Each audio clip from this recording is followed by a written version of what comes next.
Good day to you. I'm Carl Falk. This is the Falkin Around podcast, back after a week away. Good to be back.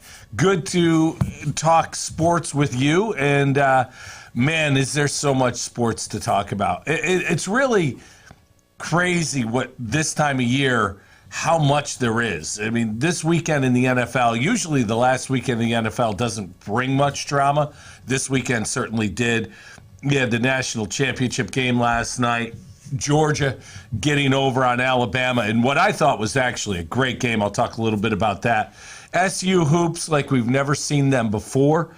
Talk about that. So this is going to be very much NFL-centric. I want to talk about the Bills and the playoffs and the things going on in the NFL because there is so much NFL news.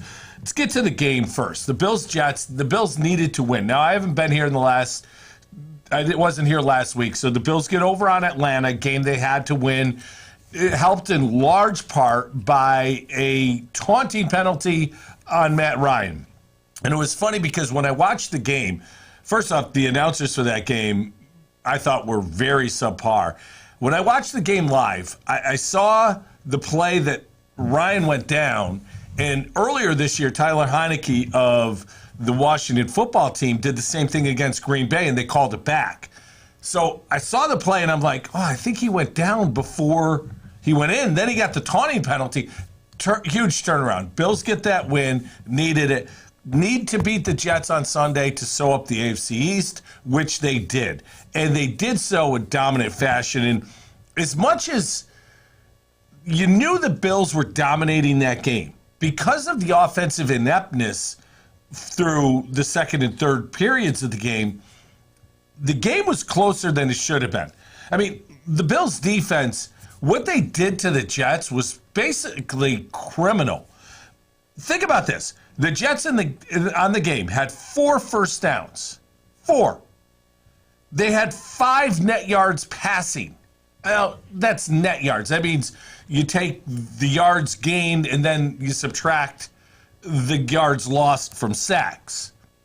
5 net yards passing. They had 9 sacks of Zach Wilson.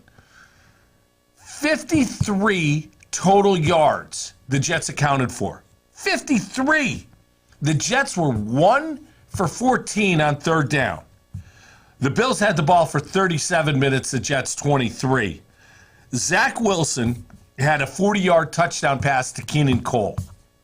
That was the highlight. That was the play.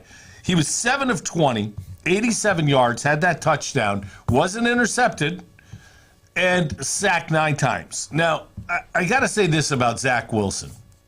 I've only watched him play a couple times because the Jets are basically an unwatchable product. In those 2 games, I've seen 3 throws, I think, that I went, yeah, that's a good play. And a whole lot of other plays that I've been just wondering where it is. When you see a young quarterback, you should see, no matter his situation, and Trevor Lawrence is a good example. Trevor Lawrence is in a terrible situation, terrible receivers, terrible coaching staff through most of the season, just deplorable. But a couple times a game, Trevor Lawrence will make a throw that you go, wow, that's big time. Zach Wilson, I don't see, and I think he's somebody who has a lot of ability. It just hasn't come out. And the Bills, what they did to that Jets offensive line, and in Zach Wilson's defense, aside from the left guard, the rookie out of USC, Vera Tucker, their offensive line isn't good at all. Now, they lost Mekhi Becton for the season, last year's first-round pick, their left tackle, who they hope to build around. But this is a team with 4 picks in the first 30, I think it's first 36 selections of the draft. They have a lot of opportunity to put the right guys in place around Zach Wilson. But the 2 questions I came away with watching that game, and I've had the question about Robert Saleh all year. Is he the right guy? I don't know if he is. I don't see a whole lot there. The other question I have is Zach Wilson the guy? And it's going to be a couple years before we find that out. But, Man, if I was a Jets fan, I'd plan for another high draft pick after next season because it certainly doesn't look good. The Bills, their defense was just fantastic. Mario Addison had 2 sacks. Jordan Poyer had 2 sacks. Ed Oliver was fantastic yet again. I love how much Ed Oliver has progressed. Beginning of the year, I talked about it. 5th-year option decision after this year. Are you going to extend? Hell yeah, you are. You might get to the point where you might look to lock him up because he has been playing that well. And since Harrison Phillips has come back from injury, his ability to tie up tacklers and create different things, he's doing the job Star Lotulelei is paid over $10 million a year to do. Harrison Phillips has been fantastic. Phillips and Oliver together at the defensive tackle position have been just great in the second half of this year. And I think that's the key going forward to stopping the run in the playoffs and continuing this march towards whatever it ends up being. This Bills defense, we know the back end is really good, especially when they have Tre'Davious White. Well, they've lost Tre'Davious White. But think about this, since they've lost Tre'Davious White. How many times have you heard Levi Wallace's name mentioned? Not very many. You know why? Because he's doing his job. Nobody's really going after him. And by the same token, Dane Jackson is doing his job. Those two guys have elevated their play in the absence of Trey White in a huge way. It's been remarkable to see the strides that they've made. Now, it doesn't hurt in any way that, in my opinion, they have the best pair of safeties, the best tandem of safeties in the NFL, and I really don't know who you could argue is better. Jordan Poyer playing the best football of his career. Micah Hyde is always a great player, always seems to be in the right position, makes the right decision, and because Poyer is doing things all over the field, they're starting to get the recognition they deserve. This Bills defense has changed the narrative, in my opinion. Now, the question is, can the offense come with them? And for the Jets, I give them credit. They've got a nice defensive line. Quinnen Williams is an excellent defensive lineman. That's a guy you build around for sure on the defensive side. Too bad they've lost Marcus May, who's a really good safety. There's pieces in place, a couple linebackers that are athletic. Mosley, for sure, is a guy that is flashed. So there's pieces on defense, and they gave the Bills a hard time. They really did. Josh Allen early on looked great. Quarter one with the wind. And up and down the field, didn't finish a couple drives, but looked really good. Now they turned into the wind, and Josh really struggled the second and third quarters. And I don't know if it was the wind, I don't know if it was the cold combination. It just didn't look good. And then a couple plays in the fourth quarter. But I think for the last couple weeks, Josh has not played well. He's got to be better clearly in the playoffs. But if you want to have a silver lining, you look at what Devin Singletary has done over the last couple weeks. Sunday against the Jets, 88 yards and a touchdown on 19 carries. Last week against the Falcons, over 100. For the season, Devin Singletary, 870 yards, 4.6 yards per carry. He had 7 rushing touchdowns, had another one through the air on Sunday. So Devin Singletary has really won the position finally in his third year and become the bell cow back. And I think it's huge looking ahead to the New England game of the fact that the Bills, for the first time since Josh Allen's been there, have a running game, in my opinion, outside of what Josh Allen brings to the table. Now, Josh finished the season with numbers that were not as good as last year, but certainly you'd take him. If you had told me this is what he was going to finish at, yep, take it. Absolutely.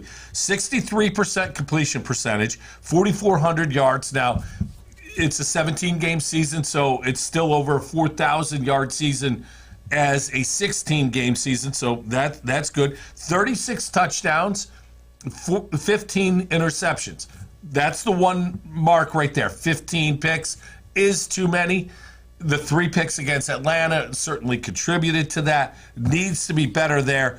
92.2 quarterback rating isn't good enough, but the interceptions were a big part of it. I think having 3 severe weather games at Ralph Wilson Stadium were a big part of that as well. The play that stood out to me for Josh Allen on Sunday was the first touchdown he threw to Stephon Diggs. And it was a play that Diggs did a great job of getting his foot down, I think. They called it a touchdown on the field, and they didn't overturn it, so I think it was a touchdown. But Allen's wrapped up, getting sacked, and gets enough on the throw and puts it in a perfect spot that Diggs is able to make a play on it for a touchdown. It was a phenomenal individual play, and it was ironic that because it was debated whether or not Diggs got his feet in, I thought during the game the announcers didn't give nearly enough credit to how difficult of a throw that was. And it's plays like that that make Josh Allen what he is. He's a very good quarterback all around and can do a lot of things that other quarterbacks can do. But every now and then, a couple times a game, Josh Allen will do something that maybe 3 or 4 other quarterbacks in the league can do on their best moment. And that's where the ceiling is so high, where you look at the numbers I just mentioned for the season, they're good numbers. But Josh Allen, I think, has the ability to elevate and do more. He's certainly going to need it. You know, it's interesting, too, as we move towards Sunday, the Patriots game, Saturday, when these teams meet again. The Bills, for their 17 games, finish 11-6. All 11 wins were by a margin of 12 points or more. 4 teams now have done that. Won 10 games, I should say, by 12 points or more. The Bills are 1 of 4. The other 3 have made the Super Bowl, and 2 of those 3 have won the Super Bowl. Not saying the Bills are going, but saying the trajectory is there. The ironic thing is this, and I think this is an important statistic. It's something that needs to be thought about with Sunday with the Patriots, Saturday with the Patriots. The Bills have had 5 of 6 of their losses by 1 score. Only the Indianapolis game, where they got thumped 41-15, were they not in a 1-score game. You think about it, Tampa was a game where they took to overtime. Jacksonville, they had the game late. They could have made a play. Even New England had it late. Tennessee, they're down at the goal line. Josh gets stopped on the quarterback sneak. So a lot of 1-score games. And I think when you get to 1-score games, and they lost 5 of 6 of those they lost 5 of those 1-score games. So they are 0-5 in 1-score games. 11-1 in games that are not 1-score games. What does that mean? What do you extrapolate from that? And to me, it's coaching. It's how you go about it. It's how you handle yourself in tight games. Now, I hope, Sean McDermott learned something in the New England game when they lost by that 1 score, 14-10, to coach aggressively in big games. Look, Saturday night against the Patriots, McDermott has to have the same mindset he had in the second Patriots game, going for it on 4th down, trying to score touchdowns, not field goals. Those are the things in the playoffs, in tight games, that are going to mean the difference. Now, we're going to hear more and more about analytics as we go through the playoffs. You look at Sunday night's game, and I'll get to that, what Brandon Staley did. There are analytics that you go for and analytics that you support, and that's if you're near midfield, 4th down, you probably want to go for it in the playoffs. You don't go for it on your 19-yard line. There's a time and place where analytics come into play. Sean McDermott needs to be aggressive. I think the fact he hasn't always been aggressive has led to the fact that the Bills are 0-5 in one-score games. He needs to be better. And it's very important for him to self-scout and realize that. I hope, he did that, and you saw the change with the second New England game. Let's talk about the third New England game. Now, the Bills and Patriots, since Brady has left, have played 4 times. The Bills have won 3 of them. Obviously, last year was a different scenario because quarterback position, Cam Newton wasn't able to throw the football, wasn't able to get it done there. Mac Jones, as a rookie, has been much better. Now, the Patriots, I find this interesting, have only played 5 games against the playoff teams for this year. They've won 2 of them. They beat the Bills and they beat the Titans. So you look at the Patriots and you go, well, they haven't beaten anybody. They haven't played anybody. They beat the Titans. Yeah, they split with the Bills, and when they beat the Bills, it was a weather game, it's fluky. So you could say that. But then you look at the Bills' schedule. The Bills have played 6 games against playoff teams. Sure, they lost to the Patriots in that fluky game, but you take the 1-1 Patriots out, the Bills are only 1-3 against other playoff games. The only win they've had against a playoff team other than New England is the Kansas City win. Tennessee, Pittsburgh, and Tampa all beat the Bills. So the Bills haven't had a very tough schedule either. They've taken advantage of what's been in front of them. The Patriots, they're 6-2 away from Foxborough this year, only 4-5 at home. They are number 2 in scoring defense this year. The Bills are number 1. It's kind of ironic how similar these teams are. The Bills give up 17 points a game, Patriots 17.8. The turnover differential. The Bills are +8, Patriots are +7. The scoring offense, the Bills average 28.4 points per game.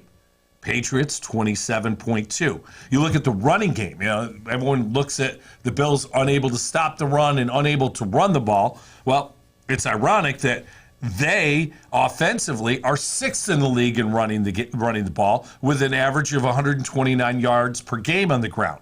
The Patriots are 8th, 126. Now you can say, yeah, well, that's the Josh Allen factor. Exactly. And that's what may be the difference again in this game as it was in the second game that the teams have played. Josh Allen was the best player on the field. But look at the rush defense. The Bills are 13th in the league against the run, giving up 109 yards per game. The Patriots are 123 yards per game for 22nd. That's the one area that I think the Bills might have an advantage, is running the ball against New England. Now, you look at it and you look at that 14-10 loss in the weather where Mac Jones threw the ball 3 times, and your head says, well, the Bills have to stop the run. I think the Patriots have to stop the run, and I think that could be a huge part of this game. Kyle Duggar and Dante Hightower missed the Miami game on Saturday or on Sunday. They probably will give it a go. If they're not healthy, that could be a huge part of it. The Bills' offensive line's been healthy for 2 games in a row. I think there's something there that's building. There's a little bit more use of an extra offensive lineman in the running game to give the Bills an advantage. So I think this week is going to be a very difficult game for Buffalo. Extremely difficult. Here's the keys to win.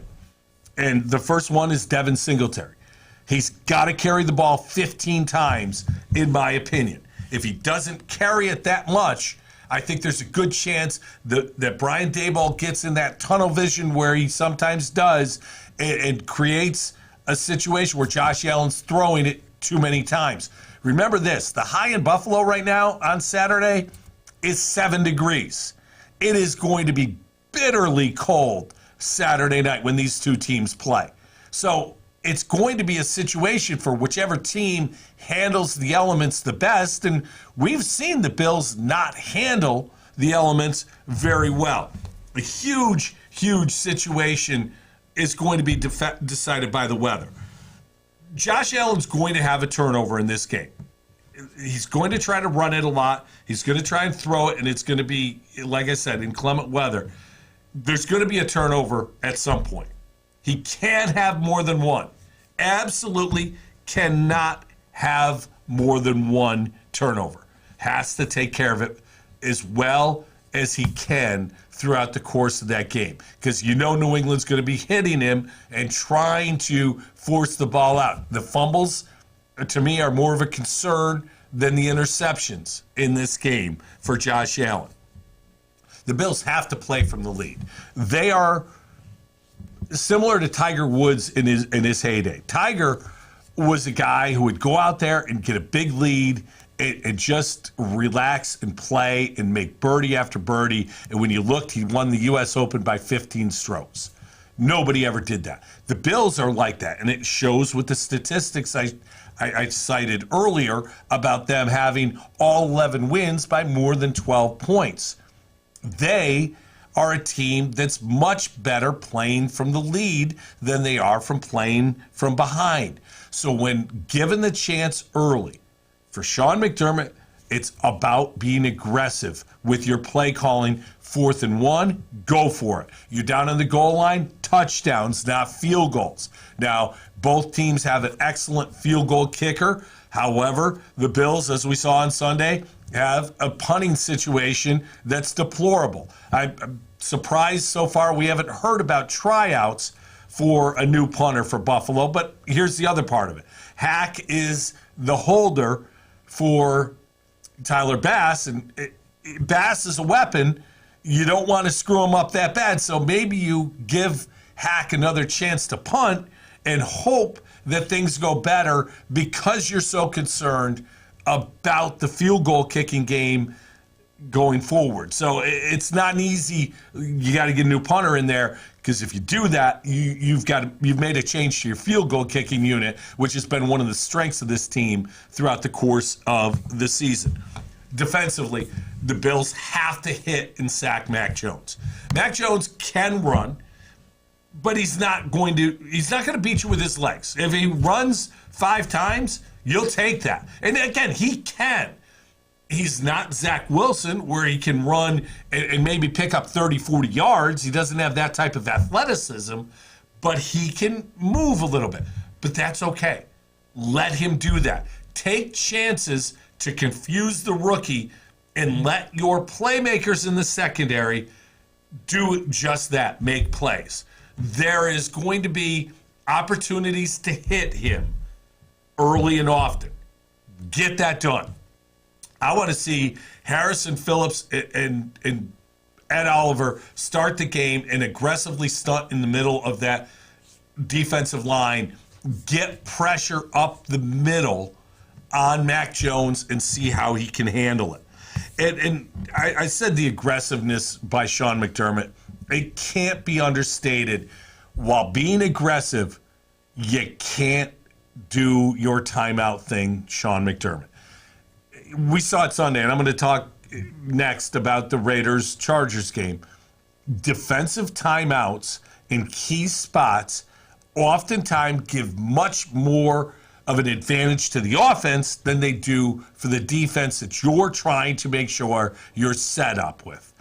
Sean McDermott has to take care of that. They have to manage the timeouts. They have to be ready to have their timeouts at the end of the game. Even in the first half, just manage the game better than you ever have. And I don't know how I can expect him to do it, but I certainly hope he does take care of the timeouts. It worries me in big games that Sean McDermott is not a good game manager. And it worries me big time going against the guy on the other sideline who's the best coach in the history of the league. All said, I think the Bills move on. I'm looking at a 23-13 win in this game. I think the Bills score late to get a little bit of a backdoor cover. They're favored by 4. I think that they are the better team. They have the better roster. They have the best player on the field, and that's Josh Allen. And I think Allen himself needs to look at what he did week in the second Patriot game and try to simulate that because he was the best player on the field and he was the reason they won that game fairly easily in the end because Josh Allen couldn't be stopped. I'm sure that Bill Belichick is trying to figure out a way to limit Josh Allen. But again, if you're Belichick, you want to take away the best thing that the Bills do, it's Josh Allen. But what do you take away? I'd take away his legs. To me, I'd look at, if I'm Belichick, I'd force the Bills to throw to beat me, which you think about that, it plays into the Bills' hands to an extent. However, Josh Allen has been not good with the football over the last couple of weeks. He's made some throws that ended up intercepted or could have been intercepted. You maybe hope for that. If you take away his legs, you take away Devin Singletary as well. So if I'm Belichick, I'm taking away the run game. And I know it sounds as if you're doing the Bills a favor. I really think that's the approach that if New England is going to win, that's how they do it. So going to be a great game on Saturday night. And by the way, if you're a Bills Mafia member and you're going to that game, I'm tipping my hat to you because not a chance in hell I'm sitting out there in 7-degree weather on a Saturday night to watch a football game that I could easily be laying on my couch under a blanket on a big screen TV enjoying it. But I'm glad you're going because it'll add to the atmosphere when I watch it on my TV. So good job by you.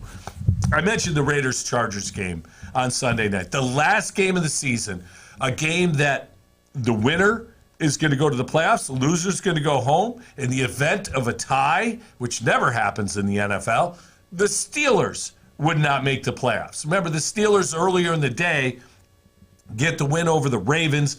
Big Ben's swan song the last 2 weeks. He had the emotional Monday night game against the Browns at home.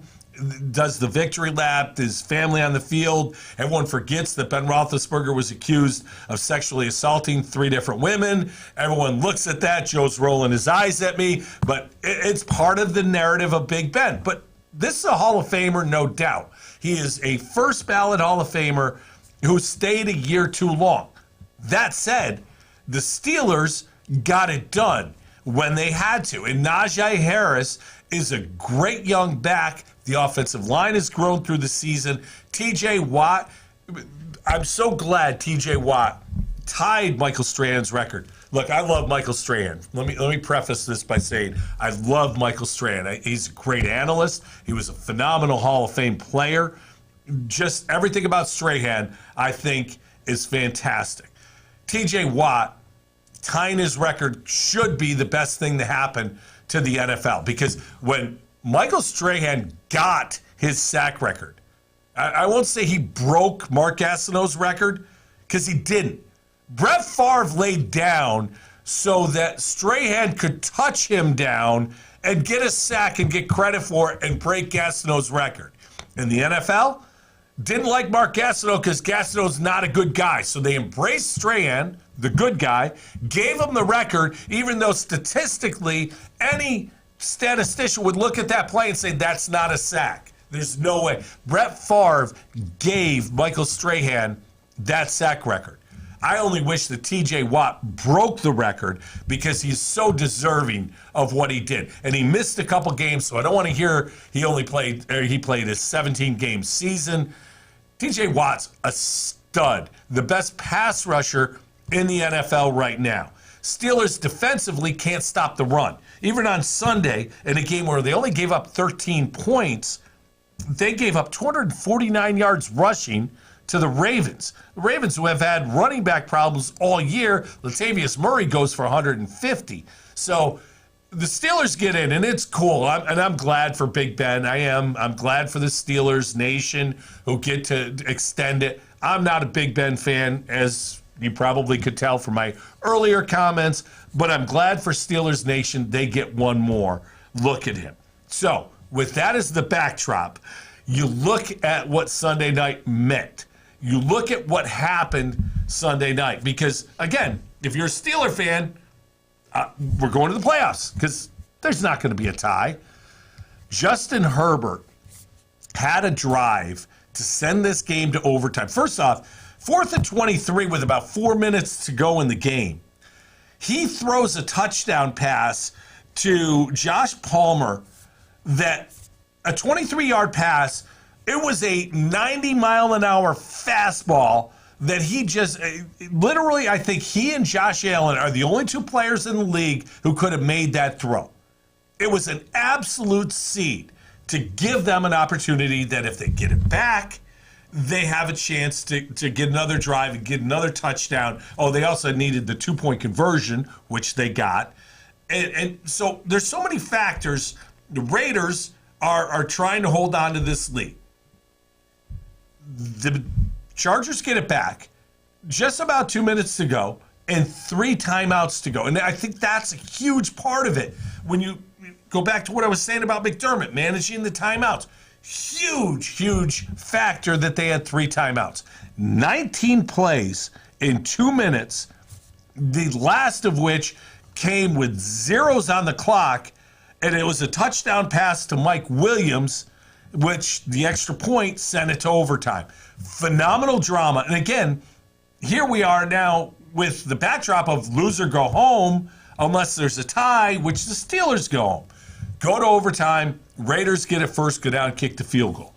Chargers get it, go down, kick the field goal. So now it's next score wins. And the game is trending towards a situation where it might end in a tie.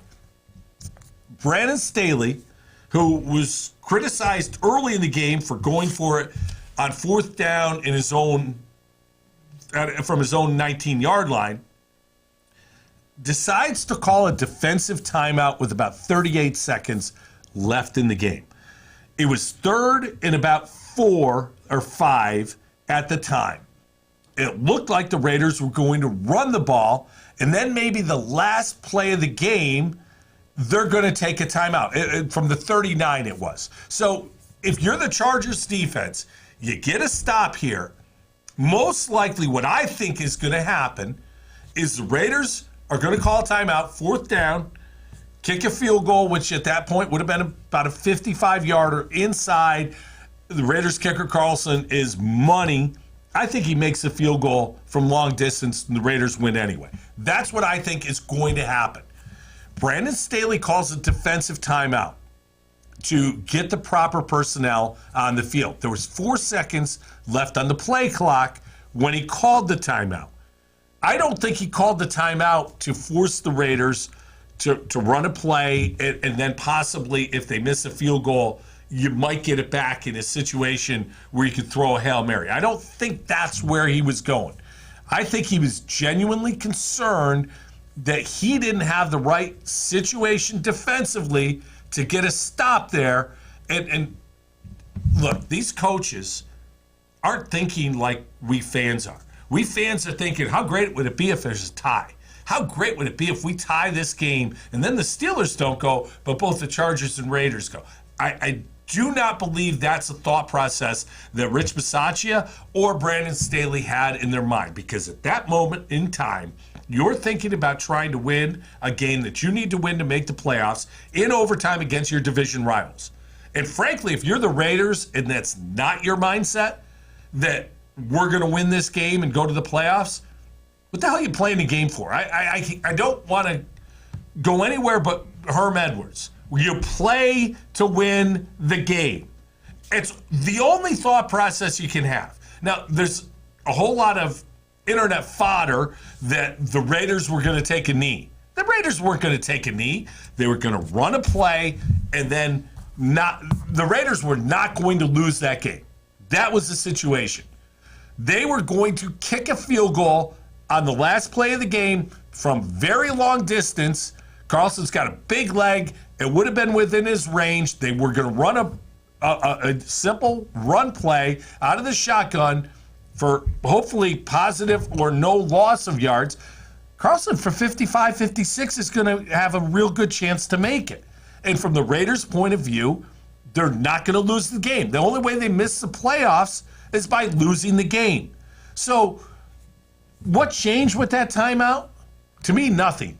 And I know the internet blew up, and people are saying that Staley cost his team the game with that timeout. I don't believe that to be true whatsoever. And again, we all assume we know. I love the clip that went viral of a Raiders player talking to Austin Eckler. And his back was to the camera and his hand was over his mouth. And yet people are saying, there's the Raider players saying they were going to take a knee. How did you know that? You don't have sound. You can't read his lips. It's just internet fodder. And so many people are so certain of what the Raiders were going to do. It just baffles me how anyone can pretend to know. Now, Brandon Staley's got to answer for that timeout, because after that timeout, they came out and they didn't have the right package, or they just didn't make the play, and the Raiders picked up an easy first down on the ground, and then that set up the game-winning field goal by Carlson on the last play of the game. I like Brandon Staley. I think he's a hell of a coach. If I'm him, I coach very similarly to what he does. Now, I'm not going for it on 4th and 1 from my 19. But with Justin Herbert as my quarterback, I'm being very aggressive. The thing is, I think he needs to continue to build his defense to make the plays he needs them to make. I also think that his team loves his aggressiveness. Players, they don't think big picture. They think small picture during the game, play to play. And they love when coaches put them in position to make a big play. They absolutely love it. So I think what the people who think that Brandon Staley's a bad coach and is costing his team chances, I think what they're missing is he's winning his locker room over again and again. And I think this Chargers team, with another good draft this year and maybe a few free agent additions, I think they're going to be a team that's going to give Kansas City all they can handle in the West going forward. But the Raiders, props to them. The season they had with the Henry Ruggs situation, the John Gruden situation, their other first-round draft pick from last year released because of things he said on a YouTube video, a tumultuous situation where Rich Bisaccia gets promoted to head coach midway through because of the Gruden situation. They win the last 4 games to get to the playoffs. In my opinion, I know there's been talk about maybe even Jim Harbaugh going to the desert to coach the Raiders. But Derek Carr has grown up. Josh Jacobs has found his footing again and played well on Sunday, even though he was hurt. The Raiders are going to give the Bengals all they can handle on Saturday afternoon. Wouldn't shock me if the Raiders win that game at all. And I love the Bengals. I absolutely love that team. But that was a hell of a game. Maybe the best regular season football game I've ever seen. Fantastic, fantastic stuff. Oh, and the picture we're showing there, Max Crosby, he's an absolute beast. He is such a Raider player, in my opinion. Just a beast on that defensive line. So great stuff going into the playoffs. I mentioned the Raiders-Bengals. Question there is, how healthy is Joe Burrow? He didn't play Sunday. That wasn't a big deal. How healthy is Joe Mixon? Didn't play Sunday. The Bengals didn't need to win Sunday. They're hosting a playoff game. It's going to be loud in Cincinnati. It's going to be fun. This is going to be a great game, in my opinion. Derek Carr versus Joe Burrow. I like Burrow in this one, frankly, if he's healthy. But if not, the Raiders with Josh Jacobs, I think, can run it. They're going to give them all they can handle. Bengals -6 seems like a lot, in my opinion. That's going to be a fun game to see what happens. Of course, the Bills, Saturday night, we talked about that. Sunday afternoon, triple header Sunday. By the way, the NFL, props to the NFL. 2 games Saturday, 3 Sunday, and the Monday nighter. Love the playoff schedule that we as fans get to enjoy. Philly at Tampa. To me, this is Tampa easy unless, and it's the one flaw right now that Tampa has. They're not good at stopping the run. Vita Vea hasn't been healthy. Dominican Sue's playing like he's gotten old. The middle of that D-line that was such a key factor in their Super Bowl win and run last year hasn't been nearly as strong this year. If Miles Sanders is healthy, if Jalen Hurts is healthy, and they can run the football, watch out for Philly giving Tampa a lot. But let's be honest. There's some guy who might be 44 years old that dyes his hair. He's the best that's ever done it. He's going to win this game. I just don't know if they cover the 8.5. The late game on Sunday. And if I have to watch freaking Dwight Clark make a catch in the back of the end zone over Everson Walls all week, I'm going to puke. One quick note about the catch. Later in that game, there was about 26 seconds left, I believe, when Dwight Clark caught that ball to beat the Cowboys in the early 80s. First play from scrimmage after the Cowboys get it. Danny White hits Drew Pearson on a crossing pattern. If they had tearaway jerseys, Drew Pearson goes the distance. He doesn't, gets tackled at midfield. The next play, the Cowboys are about 20 yards from field goal distance. It was a one-score game. Field goal wins the game. Next play, Danny White ends up holding the ball too long, has Tony Dorsett in the flat, wide open. Dorsett runs for at least 20, puts him in field goal range. Danny White holds it too long, gets hit, fumbles, 49ers recover. Because of that, my living hell has been that stupid freaking catch for the rest of my life. And instead of Tony Dorsett, one of the greatest and most underrated running backs of all time, making a play. Yeah, that catch. Thanks, Jay. That's payback for the Ben Roethlisberger thing, isn't it? Yeah, of course it is. Dwight Clark, R.I.P. He was a great, great player. And, of course, Montana, great quarterback. Unfortunately for the 49ers, Joe Montana, Jimmy Garoppolo is not.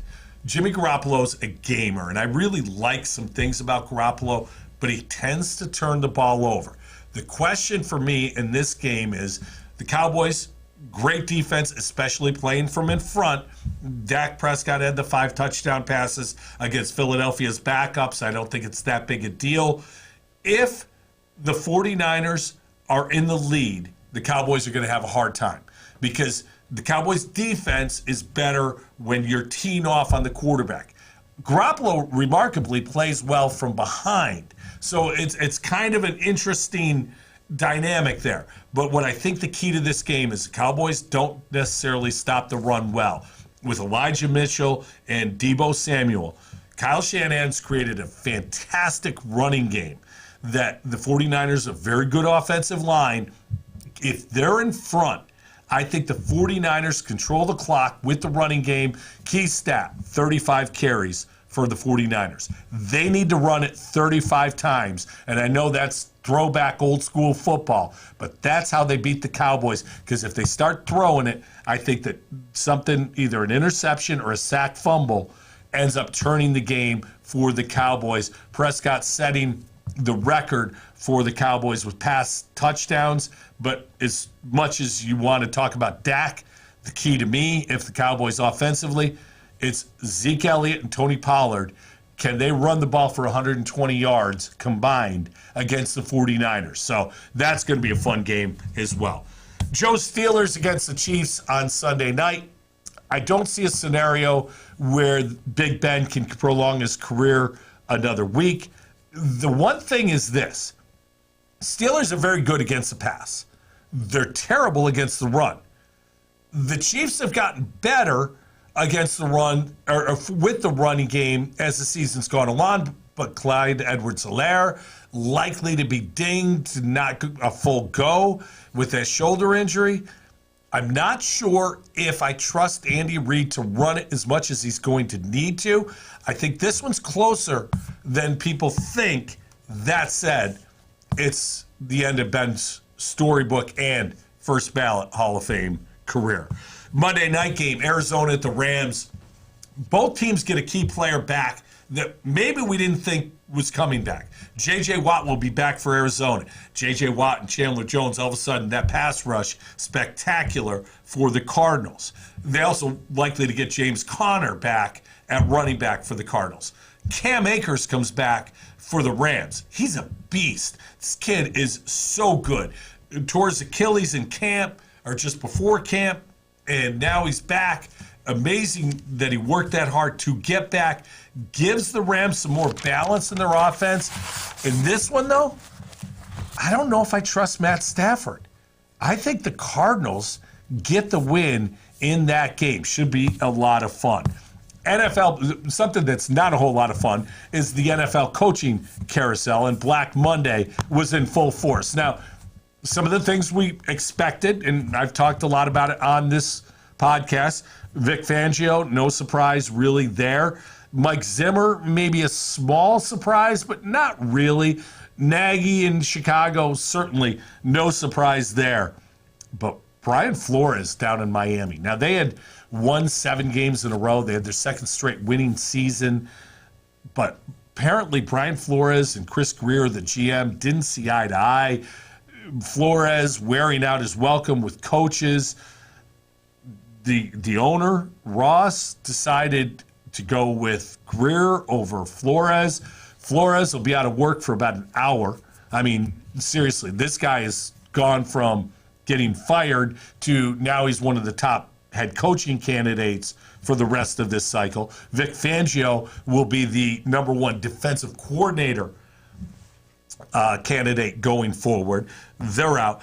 So you add that with the fact that the Raiders fired Gruden. Well, I don't know if they fired him. The NFL fired Gruden.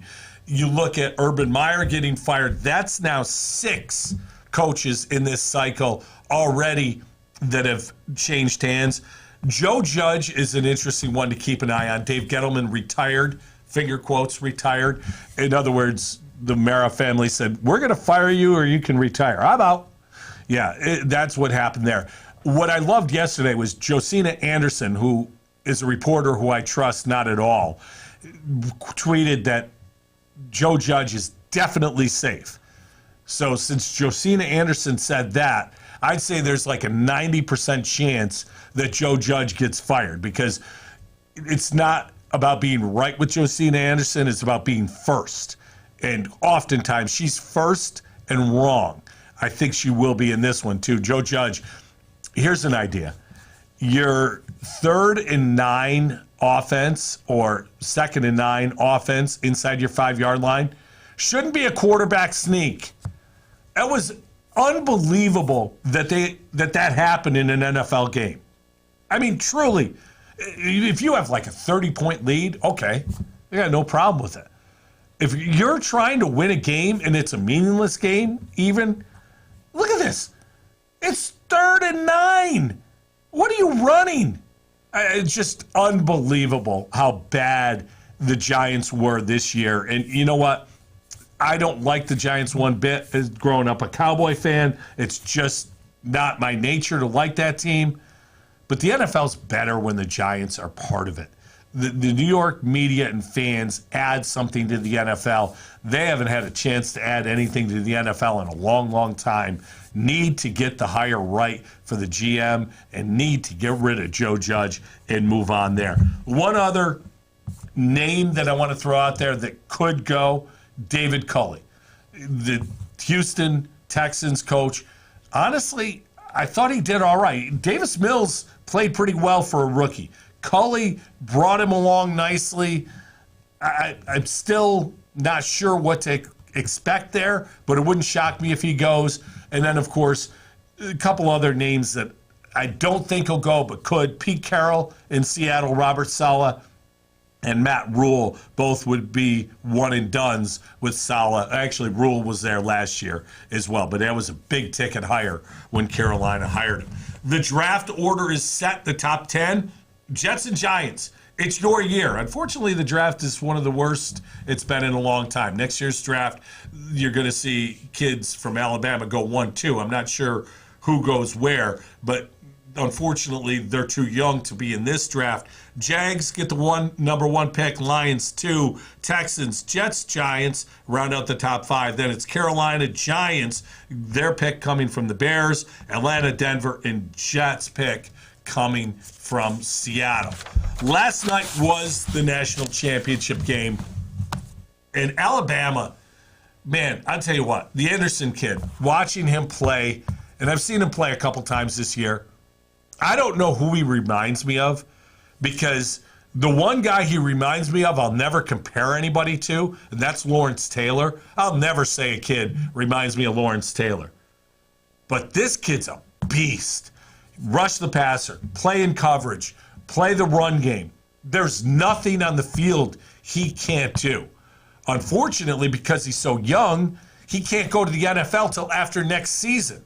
Now, look, a lot of people are sitting out bowl games to save themselves from injury. Saw last night Jameson Williams, the excellent wide receiver for the Crimson Tide. Williams is likely to have torn an ACL last night, so while you're seeing that he may not be the 6th overall pick, he may be a later round pick because of that ACL. Again, I haven't heard anything that it is, but it sure looked like it was an ACL when it happened. If I'm Anderson, I'm not playing next year. I'm sitting out. And if you think that's crazy, the best defensive rookie in the league this year was Micah Parsons of the Cowboys, and I don't think there's a whole lot of discussion about that. Micah Parsons sat out last year because of COVID. He went 11th overall. You tell me Anderson's not going 1 or 2 after next year if he doesn't play another college football game? Now, with the NIL, he can make a lot of money playing for Alabama next year, and actually the only difference is he can make that money up front and legally as opposed to what it used to be with backroom handshakes. But Anderson's the best defensive player I've seen in college football in a long, long time, and that includes, I think he's better than the Bosa brothers, who are studs. Chase Young, who's a stud, and I thought he was a better college player than Micah Parsons. So where he goes, the fit he goes into, has a lot to do with it. Last night, I thought Bryce Young, the Heisman Trophy winner, hurt himself a little bit, but he can play. He's a Deshaun Watson type player, can run. You'd much rather keep him in the pocket, but there is so much talent on this field. You look at the kids from Georgia, how good they were last night. Dalvin Cook's brother had the big run. You had the Neely coming up with that interception late to seal it. And, of course, Stetson Bennett, what he did.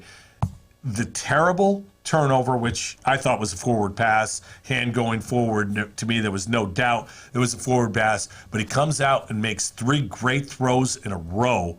Changed the game, in my opinion. Georgia, the better team last night. That was a heck of a win. Kirby Smart, by the way, I'm not impressed that he beat Alabama. He had a great team. He should have beat Alabama.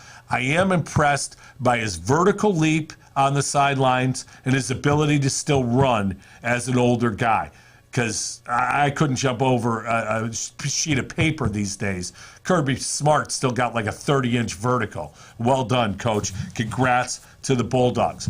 Finish up today with a topic that's near and dear to my heart, and unfortunately, it's killing me. And it's a Syracuse Orange basketball program.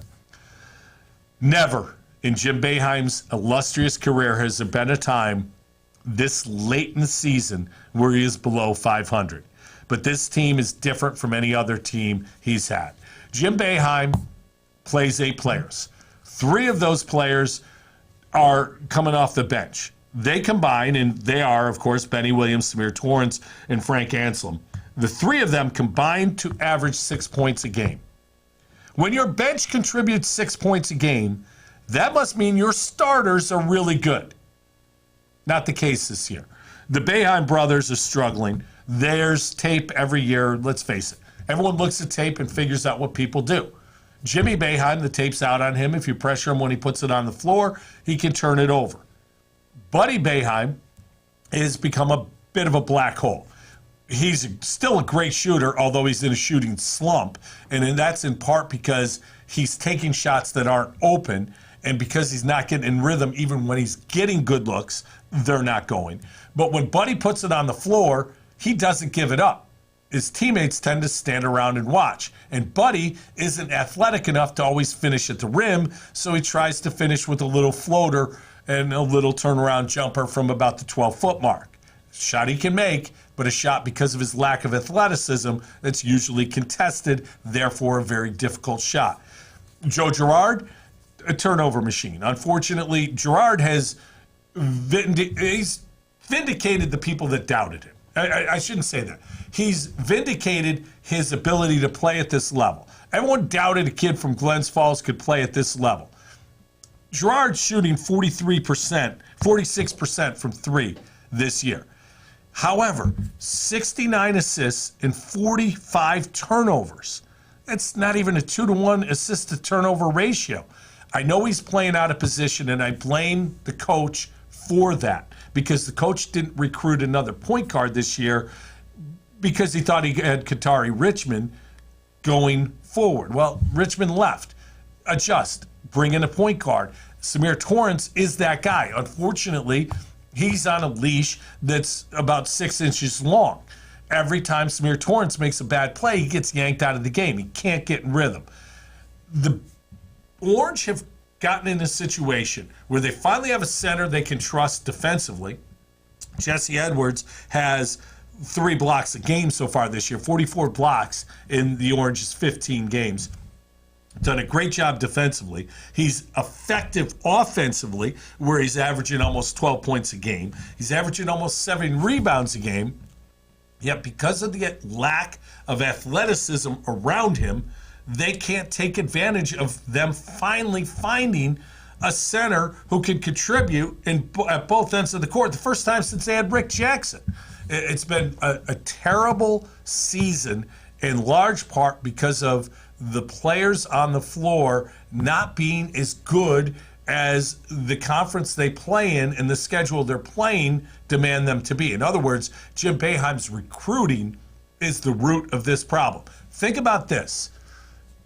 The Boeheim brothers make up 25% of the players that play the game.